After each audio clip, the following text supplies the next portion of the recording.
La prostitución y la trata de mujeres son dos cosas totalmente diferentes. En la prostitución, la persona que lo vaya a ejercer tiene que ser consciente y estar de acuerdo que va a prestar servicios sexuales, básicamente prestar el servicio de manera voluntaria. Por ende, no contaría como explotación sexual, mientras que, por el otro lado, si la persona no está de acuerdo de prestar dichos servicios y se ve en la obligación de hacerlo, ya se estaría hablando de una explotación sexual. Es allí donde se conecta la trata de mujeres y la prostitución internacional. Y es que a base de engaños y de malas compañías, las mujeres son obligadas a convertirse en prostitutas. ¿Qué pienso de las prostitutas? Empezando, no me gusta la palabra prostituta, no me gusta la palabra prepago.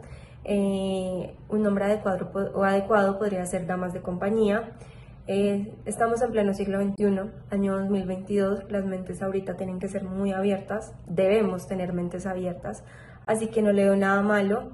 Están haciendo un trabajo común y corriente, le están dando placer a una persona que lo solicita, entonces a no ser que no es ilegal, a no ser que las estén obligando y no tengan el consentimiento de estas mismas, pues estoy de acuerdo con esto, con este trabajo.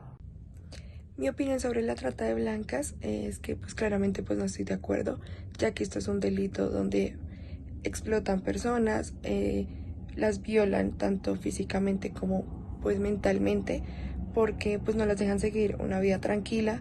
También pienso que las mujeres más que todo son las que sufren de esto, o sea que son secuestradas, llevadas a otros lados, hasta otros países, para simplemente explotarlas y con ello pues conseguir dinero. Entonces pues no estoy de acuerdo con la trata de blancas. La prostitución se ejerce desde hace muchísimos años atrás. Incluso sus inicios fueron desde que algunas mujeres acudían al templo de Milita, considerada como la Afrodita babilónica, para practicar el sexo con extranjeros como muestra de hospitalidad. Es así como tiempo después fue evolucionando mucho más esta práctica, al punto tal de que hoy en día se ha considerado como un trabajo.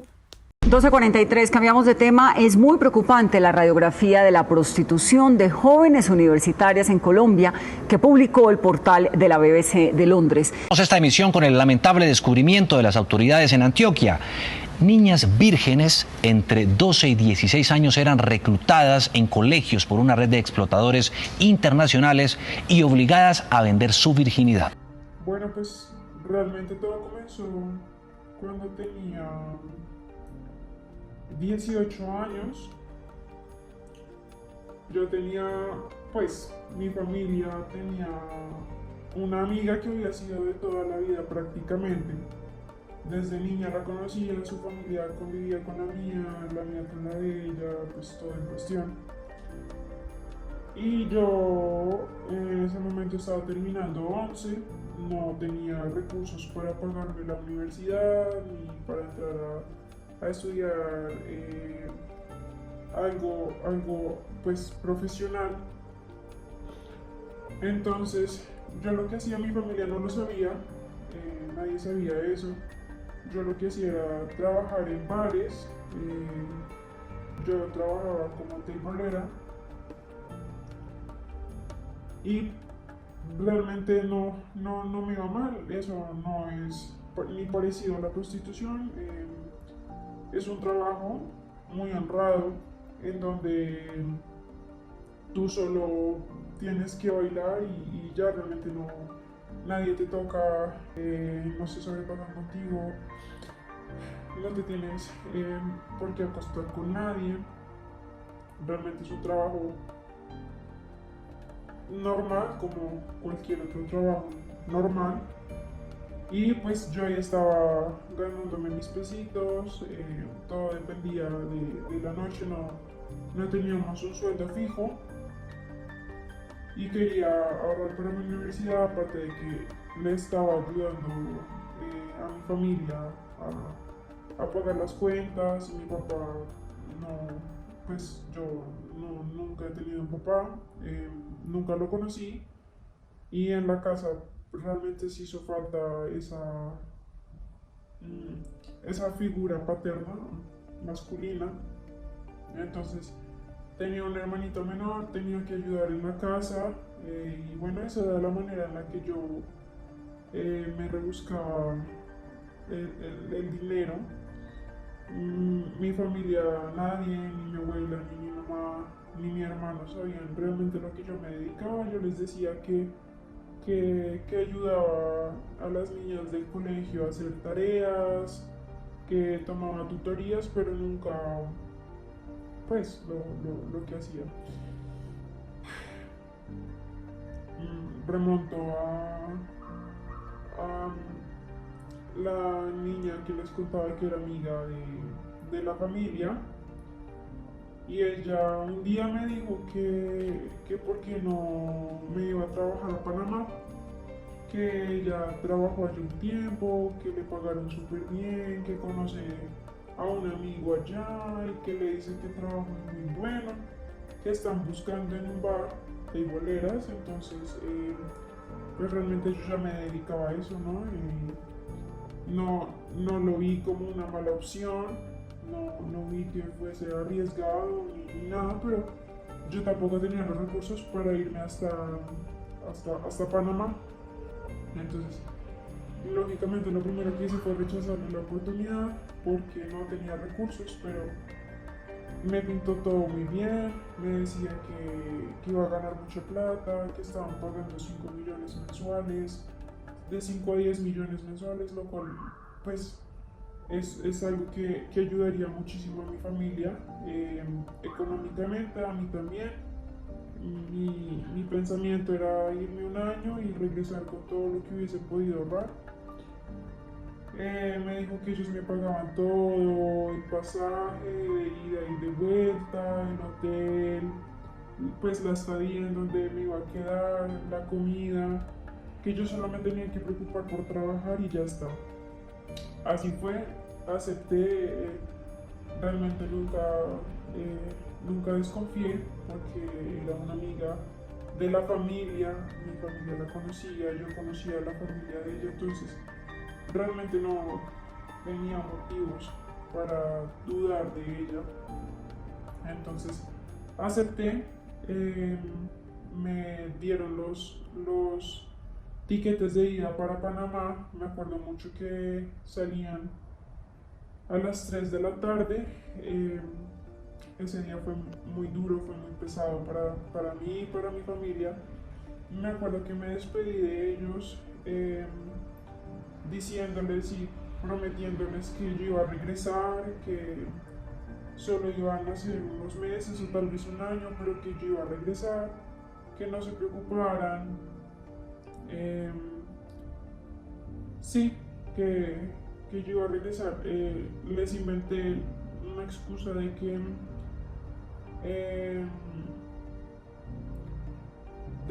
iba a ir a dar clases a niños que aprendieran más, que me iban a pagar por eso. Realmente no sé cómo me creyeron la excusa, yo no.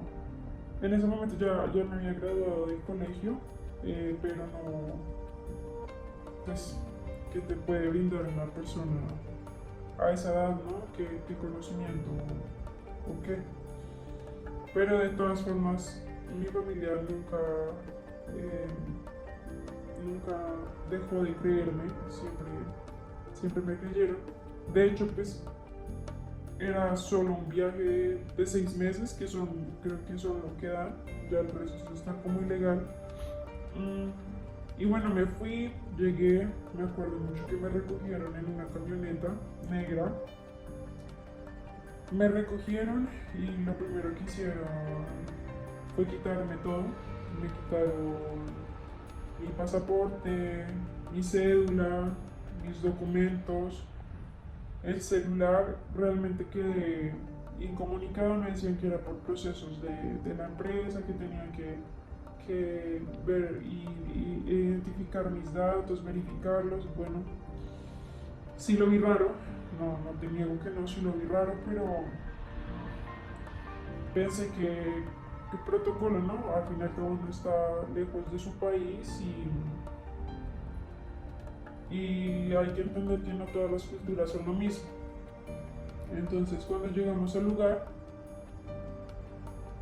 me metieron a un bar, pero no era de teibolera, sino que de Me tiraron todo al piso, me sacaron feo y me dijeron que me tenía que prostituir.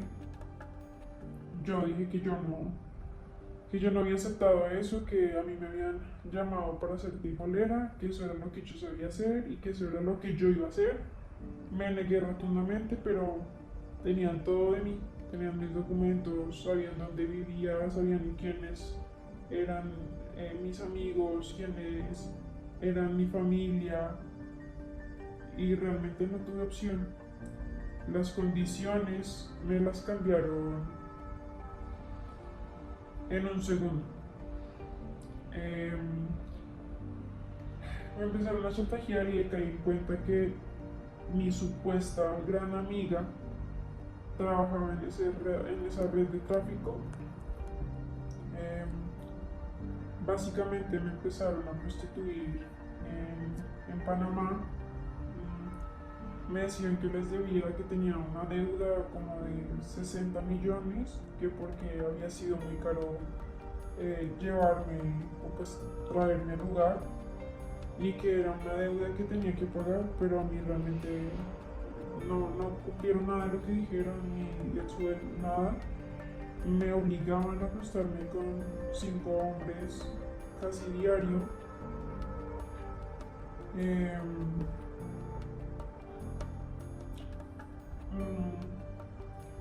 Me pagaban como 100.000 pesos, 100.000 pesos semanales, algo así. Realmente no me acuerdo muy bien, solo me acuerdo que la paga no era muy buena. Me iba a demorar años si quería pagarle todos los millones que según ellos debía, y te ponen cifras inalcanzables. Es algo que tú no tienes, porque realmente se aprovechan de que tú no tienes nada para llevarte a esos lugares. Entonces, nada, lo empecé a hacer. Me acuerdo que un día nos llevaron a una hacienda, una finca. Una compañera pues, de trabajo se robó una plata y eran, creo que narcos, y se dieron cuenta y la mataron. Y claro, ahí quedamos todas asustadas de lo que podía llegar a pasar. Yo tenía mucho miedo, estaba ya de ilegal, ya había pasado un año, no podía hablar con mi familia, no sabía cómo darles la cara, no sabía qué decirles, porque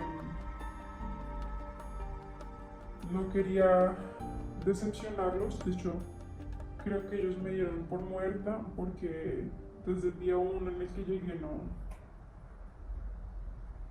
no volvieron a saber de mí.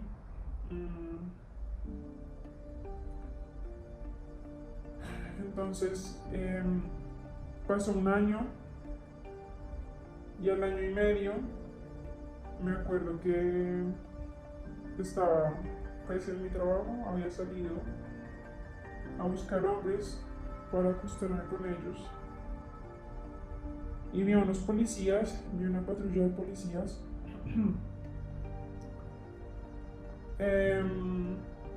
Lo pensé mucho, muchas veces tuve la oportunidad de ver policías acercarme y hablar con ellos, pero me daba mucho miedo las consecuencias, porque tenían toda mi información, tenían mis papeles, todo de mí lo tenían.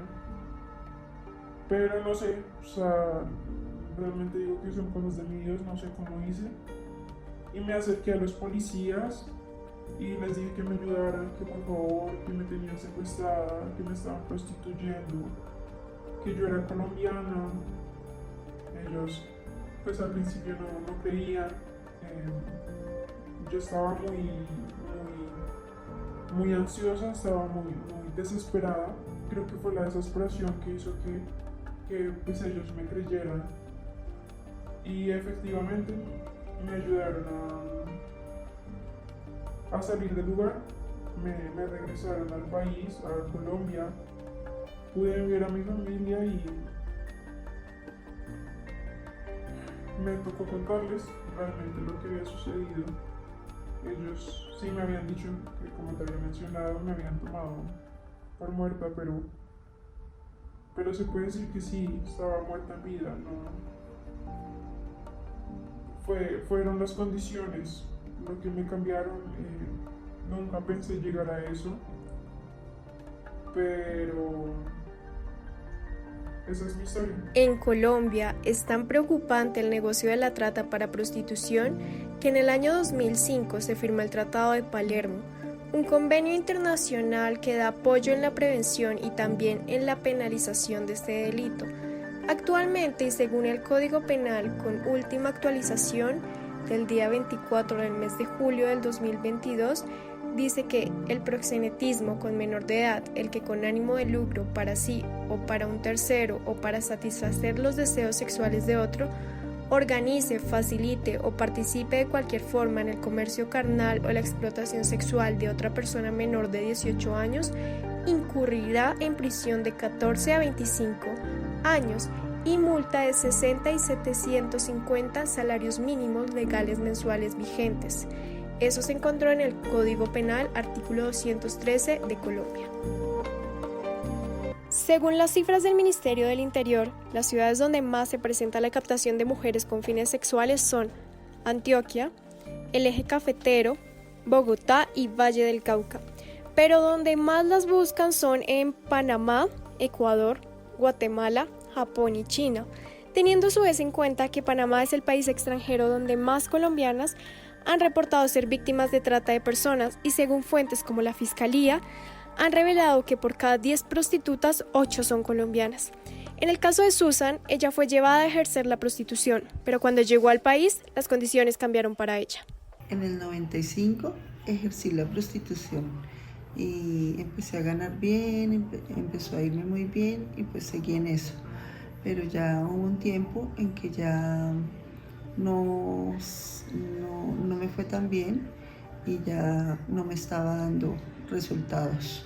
Entonces llegó un amigo, el amigo me ofreció que nos fuéramos para Guatemala, que en Guatemala era un trabajo súper chévere, que nos iba a ir muy bien, que iba a mejorar mi calidad de vida, que tenía que pensar en mi hijo, que yo tengo un hijo y tenía que pensar en él y que nos fuéramos para allá, que allá pues me habían ofrecido estadía, me ofrecían muy buena calidad de vida, me ofrecían muchas cosas y que nos fuéramos para Guatemala.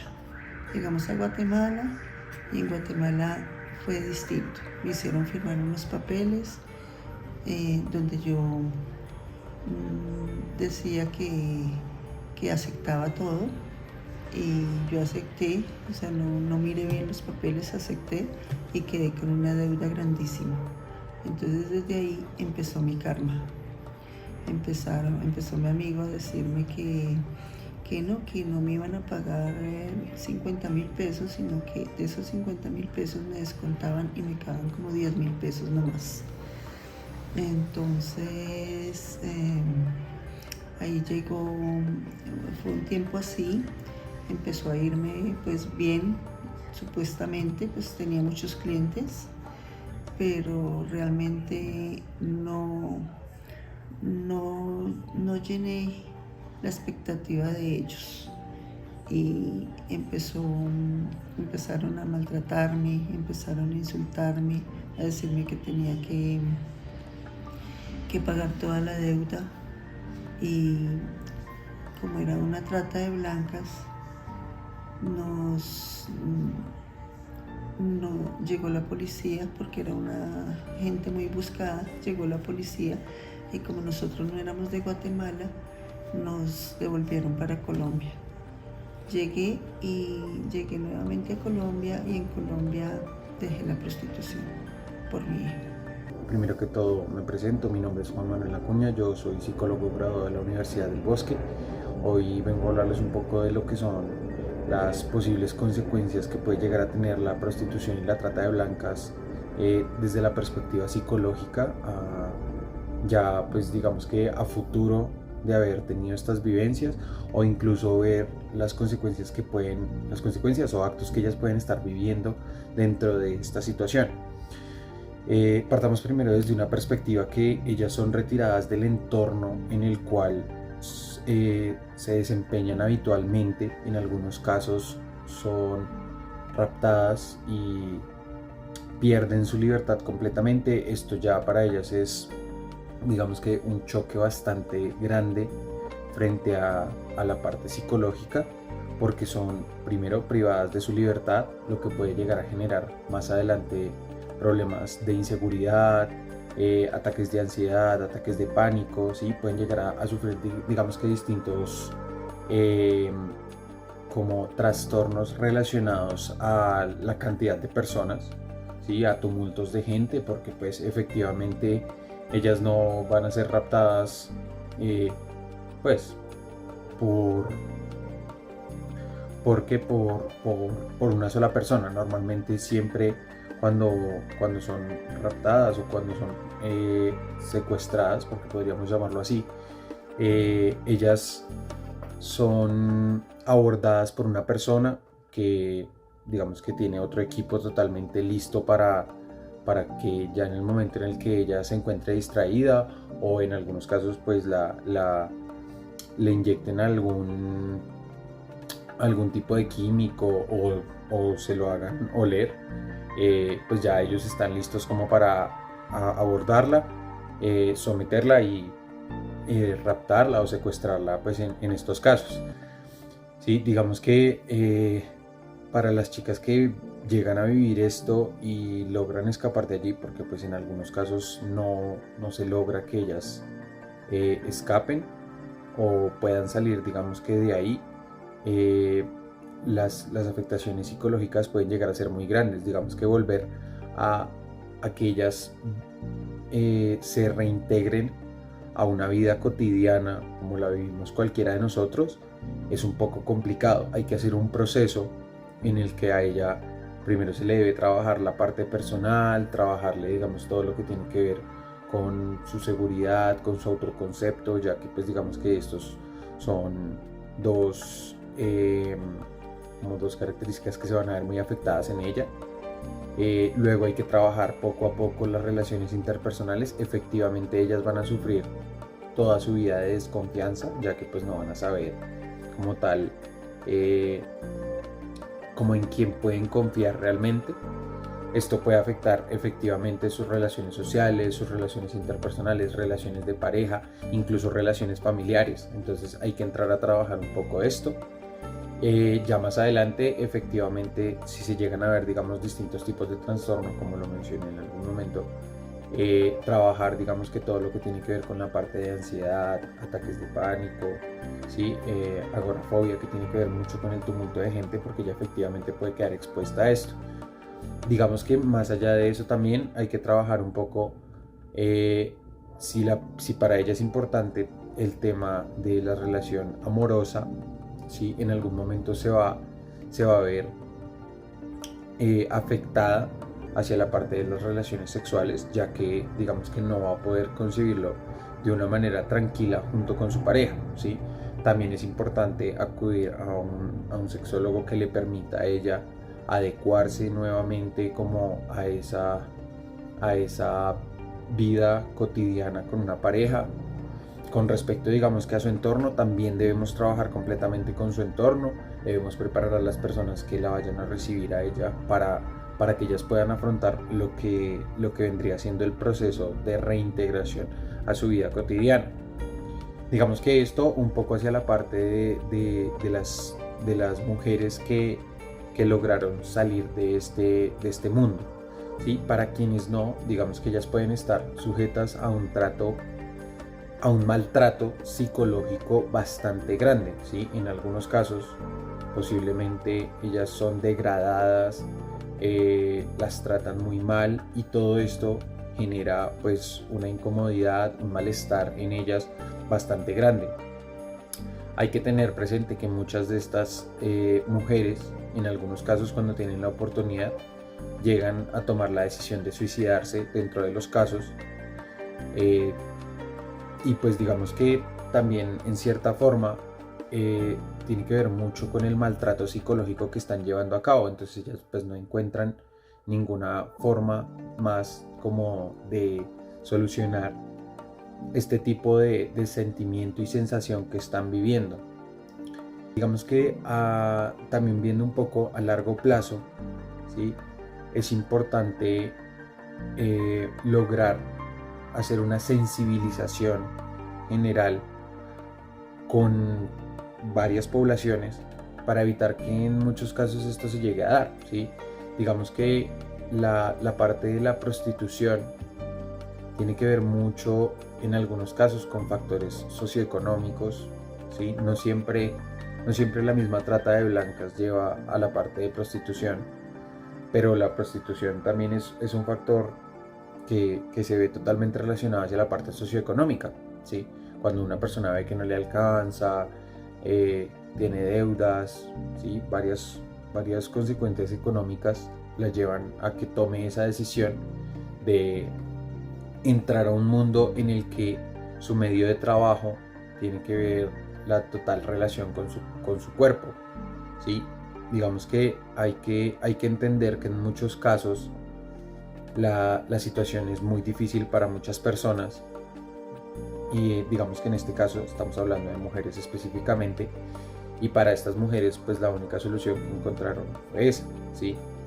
También se podrían entrar a realizar, digamos que, distintos tipos de campañas sociales para poder contribuir con eso, aunque pues ya ahí hablaríamos un poco más como de la parte gubernamental, más que de un tema psicológico o algo al respecto. Para el 2021, según la Organización Internacional para las Migraciones en Colombia, de acuerdo con cifras del Ministerio del Interior, se han registrado 686 casos de trata de personas, de los cuales el 82% corresponde a mujeres y el 18% a hombres. Además, el promedio de edad de las víctimas oscila entre los 18 y 30 años, esto es un aproximado de 55%, seguido de personas entre los 31 y 50 años, en porcentaje se ve reflejado en 22%, y por último se presentan los niños, niñas y adolescentes en un 12%.